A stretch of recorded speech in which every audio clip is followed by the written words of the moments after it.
Салют, people! С вами Human. Ну, у нас сегодня на повесточке несколько новостей. Это касается блокировки YouTube, которая вроде бы и не будет. Также разблокировка рутрекера, но там они немножко троллят жителей России. Посмотрим, как неудачно, несостоятельно некоторые ребятки решили украсть видеокарточки RTX 3070 Ti, но что-то пошло не так. Ну а под конец интересный результат сравнения 64-ядерного графического процессора Apple M1 Ultra, который дал заявку, что он опередит RTX 3090. Но сможет ли, мы сегодня узнаем. Так что погнали.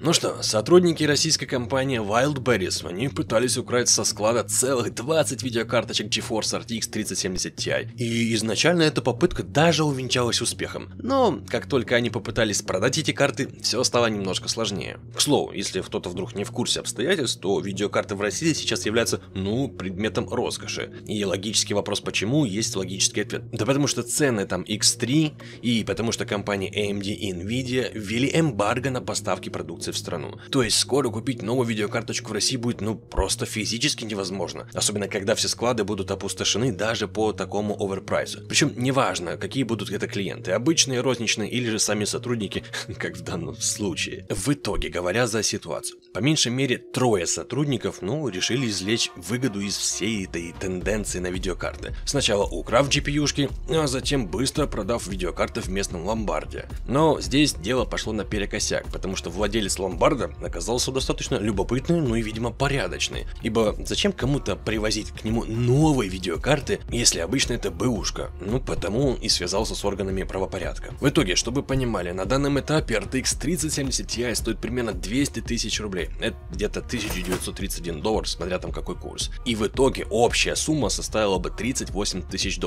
Естественно, поменьше, потому что это ломбард. И вот как раз таки по данным с другого источника говорится, что часть карт они продали друзьям и рядом других ломбардов. То есть, видимо, сбагривали все не в одну точку, что было бы разумно. И толкали они эти карточки, естественно, не по 1000 с чем-то там долларов, а по 600. Так что, если бы их афера удалось, они бы точно сняли кэш в размере там 11 440 баксов, чистяком. Но, увы, не фартануло. Так или иначе, видеокарты конфисковали, вернули обратно в магазин, а подозреваемых уже задержали. Могу утешить горе воров. Штраф и срок им явно будет меньше, чем за пару слов на листочке на площади города. Приветствую, друзья! Хотел вам отдельно большое спасибо сказать за вашу поддержку в проекте в нынче такое не самое простое время, хотя я понимаю, что есть у людей более большие масштабные проблемы, но тем не менее продолжаем делать контент, продолжаем развиваться, следить за новостями IT, хоть то, что нас с вами объединяет, но что хотел сказать непосредственно так, даже в таком мелком, ущербном, что ли, формате. Хотел сказать отдельное спасибо тем ребяткам, которые поддерживают проект, лайки, комментарии, просмотры и так далее. Но еще дополнительно отдельное спасибо тем, кто подписался на Patreon, тем, кто делает разовые донаты, потому что вы знаете, что нынче сейчас YouTube отключил монетизацию именно за просмотры с РФ. И не только там уже это отключил, там и другие рекламные моменты. Короче говоря, контент, который вы сейчас ждете и потребляете от меня, он, условно говоря, на бесплатных основах. И это, по большому счету, особенно в нынешней ситуации, был последний мой такой, скажем, доход для обеспечения. Поэтому тем, кто подписался на Patreon и поддержит монетой, скажем так, большое спасибо. Тем, кто делает разовые донаты, громадные, ребятки, спасибо, я все это вижу, это все учтется, вам поверьте. Да и, собственно, контент-то продолжает выходить и дальше, слава богу. Но знаю, что у некоторых из вас есть два момента. Тем, которым сложно подписаться на Patreon по тем или иным причинам или произвести оплаты по понятным причинам. Поэтому я сделал Boosty. Это куда больше простой алгоритм, как в Патреоне, только поддержать еще проще. Поэтому, если есть желание, welcome, буду очень вам признателен, особенно сейчас. А те, кто спрашивал за криптокошелек, он есть, он остался, там есть большое количество монет, единственное, пока что нет битка. Если будет нужен, конечно же, сделаю. Пока просто не успеваю, руки не доходят, вы сами понимаете обстоятельства. Поэтому, друзья, в таком скажем так, условно не очень красивом формате в плане визуализации и так далее, выхожу с вами на связь, сказать отдельное спасибо тем, кто поддерживает проект, потому что, не знаю, как там будет дальше, честно говоря, что там будет и с монетой, и вообще с миром. Не знаю, как это все повлияет на проект, будет ли он дальше жить, поэтому, если есть желание вдохнуть в него жизнь, у вас есть такой шанс. Даже с копеечкой минимальной какой-то там уже будет хорошо, с миру по нитке. Поэтому буду вам признателен и признателен тем, кто уже это сделал. Теперь, что касается блокировки YouTube. Уже несколько недель подряд российское ведомство Роскомнадзор активно борется с информацией в сети. Изначально, конечно, под репрессии попали соцсети там Twitter и Facebook, которые не особо там, конечно, и популярны на территории РФ, а вот недавно за экстремистские взгляды, якобы, был заблокирован и Instagram.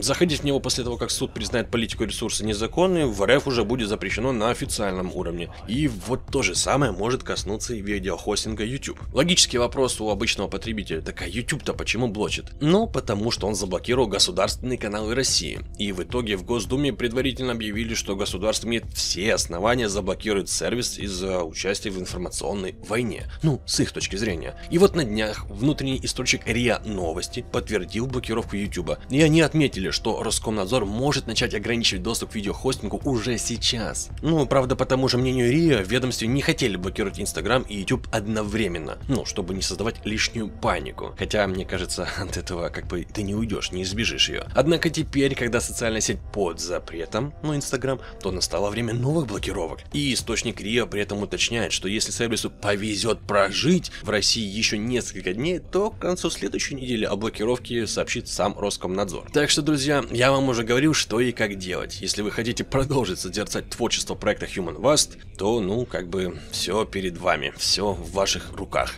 И скажу честно, я проводил анализ типа альтернативных площадок вещания. Я вам говорил за Яндекс.Дзен, на который вы подписывались и так далее, за что вам спасибо. Я смотрел и Рутюб, я смотрел и ВК, и Facebook. Ну, Facebook заблокирован в вашем регионе. Но, честно говоря, вот откровенно, альтернативы Ютуба нет вообще никакой. Так что пока так. С другой стороны, есть еще одни данные на счет YouTube. Председатель комитета Госдумы по информационной политике и также информационным технологиям и связи Александр Хинштейн в своем телеграм-канале выразил надежду на то, что полной блокировки YouTube в России не будет. Ну, поскольку от этого в первую очередь пострадают российские пользователи. Ну, как будто они от Инстаграма не пострадали, да? Хотя там, конечно, есть и бизнесы. В общем, по словам Хинштейна, юридическое решение будет за прокуратурой и Роскомнадзором. Но на практике Google может исполнить требования регулятора, тем самым решив все проблемы. Ну, проблему блокировки. Однако сам Роскомнадзор не особо волнует, что от блокировки страдают именно простые российские пользователи. Хотя, как я и сказал, страдают и бизнесы, и предприниматели, потому что это их средства вещания, заработка, рекламы и так далее. Да и когда принималось решение об ограничении доступа Твиттера, Фейсбука и Инстаграм, на интересы людей никто внимания не обращал. А ждет ли YouTube такая же участь, я не знаю. Напишите в комментариях. RootTracker тоже не остался в стороне и, как мне это видится, достаточно прикольно и забавно троллит некоторых юзеров в России. И вы же учтите, что он давно заблокирован на территории РФ, собственно, как и многие другие торренты. Но это и понятно, ибо идет полная борьба с пиратским контентом. Хотя мы с вами недавно говорили, что там пиратский контент хотят легализировать, но это смешно. И важный момент. В 2021 году владельцы торрента при помощи краундфандинговой кампании не собрали 1,8 миллиона рублей, которые в итоге потратили на жесткие диски. По их словам, там планировалось разместить редкие раздачи, которые сложно найти в сети. Ну а сейчас же представители RootTracker заявили, что не планируют разблокировать доступ к своим сервисам жителям РФ, даже если сайт уберут из списка запрещенных. При этом торрент сейчас не открывается с российских IP, в то время как все остальные страны могут свободно, легко заходить без всяких проблем. Логический вопрос: почему? Что за противоречие? Ну, официальных комментариев пока не поступало, а вот админы трекера уверяют, что уже какое-то время испытывают давление в ходе масштабных DDoS-атак, в результате чего и было принято решение о запрете новых регистраций. Ну, мол, атаки происходят с территории РФ и Китая, поэтому жители именно этих стран и испытывают проблемы. Кстати, чуть позднее админы торрента попытались дать более конкретное пояснение, мол, опровергнув несколько новостных утечек, поэтому пока что на самом деле сложно понять, что вообще там происходит. Будем ждать. Ну и крайне на сегодня. На прошлой неделе компания Apple впервые анонсировала свой чип M1 Ultra, и компания заявила, что M1 Ultra может предложить более высокую производительность, чем тот же Intel Core i9-12900K, при этом потребляя всего лишь на 100 Вт меньше. Но самым броским утверждением было то, что 64-ядерный графический процессор M1 Ultra обеспечивает лучшую производительность, нежели флагманская видеокарта Nvidia GeForce RTX 3090. Причем и потребление энергии было, ну вот якобы меньше на 200 Вт. Как вам заявочка? Нехило, да? Но поскольку данные модели GPU-шек от Nvidia, да, входят в число лучших процессоров и лучших видеокарт, ну, RTX 3090 это как бы флагман, поэтому и люди, естественно, справедливо скептически отнеслись к этим утверждениям, особенно после прогнозов производительности графического процессора от Apple для M1 Pro. Говоря вообще за M1 Max, то он не совсем соответствовал реальной производительности. Ну так вот, дабы проверить заявление Apple, ребята из Verge получили в свои руки максимально производительный Mac Studio, который оснащен самым мощным M1 Ultra SoC, то есть 20-ядерный процессор с 64 ядерным графическим процессором, и все это в сочетании со 128 гигабайтами объединенной памяти. По итогу, наиболее проблематичными аспектами тестов Apple на прошлой неделе было то, что они не предоставили систему отчета для своих цифр, также не маркировали их должным образом и даже не сообщили, в каких приложениях чип тестировался. Тем не менее, тестирование Verge показало, что его тестовая сборка с Core i9-10900 и 64 гигабайта АЗУ набрала в Geekbench 5 Compute оценку 215 034 балла по сравнению с 83 121 для Mac Studio M1 Ultra. Это 102 156 при использовании Metal. И я тут буду солидарен с вами, что далеко не все придают большое значение синтетическим тестам, таким как Geekbench. Поэтому Verge запустила тест Largy Shadow of the Tomb Raider. И что?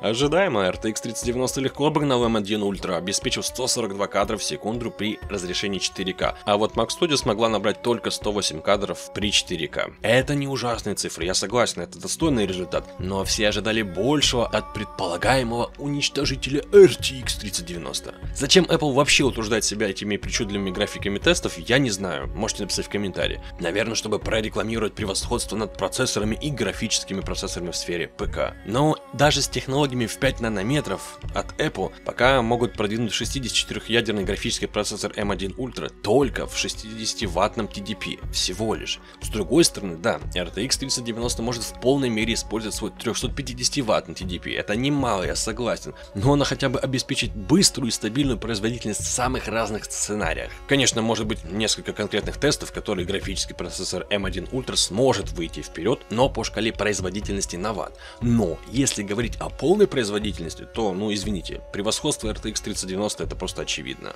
То есть, если говорить простым языком, вот без зазрения совести, то Apple хорош. RTX 3090 тоже хороша, но у них разные сегменты и задачи, поэтому сравнивать, я считаю, это неразумно и не особо объективно.